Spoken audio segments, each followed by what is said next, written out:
નવા વર્ષ માટે કંઈક સંકલ્પ કર્યો, વિચારો કર્યા? અરે ઘણું વિચારી નાખ્યું. નવા વર્ષ માટે કંઈક નવું? હા કાલે 1/1/2026 ના દી ઘણું વિચારી નાખ્યું. ફોર્ચ્યુનર લેવી છે, બુલેટ લેવું છે, આઈફોન લેવો છે, ગાડીઓ લેવી છે, સોનું લેવું, ચાંદી લેવું.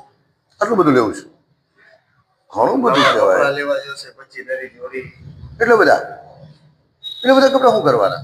દરરોજ અલગ અલગ કપડા પહેરવાના. તો પછી તમે સાથે સાથે બુટી લેશો ને પાછા સારી જાતના? ચપ્પલ, મોજા, સેન્ડલ, એટલે ખરીદી કરવા માટે ક્યાં જશો? આખું સુરેન્દ્રનગર આપણું પહેરવું. સુરેન્દ્રનગરમાં સાહેબ તમે ખરીદી કરો છો યાર. તમે તો કાયમ ધાંગધ્રા જશું. તમે વચ્ચે ક્યાં ગયા હતા? મુંબઈની વાત કરતા ખરીદી માટે. પણ ધાંગધ્રા સારા કપડા મળે. ધાંગધ્રા સારા. કઈ વાંધો નહીં. હસો વગર મારે ફોન આવે છે. હલો. હા બોલો ભાઈ, કેમ છો? મજામાં?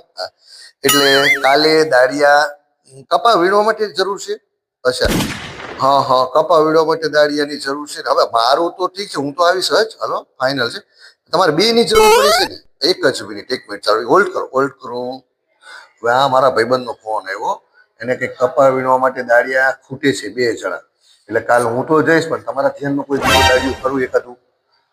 મારા ધ્યાનમાં હું ખુદ જ છું દાઢીઓ, મને લઈ જાવ. તમે દાઢી કરશો? દાઢી કરીશ જ ને. કપા વીણીશ હું, બોલો દસલો પકો, આપણે બધા જઈશું.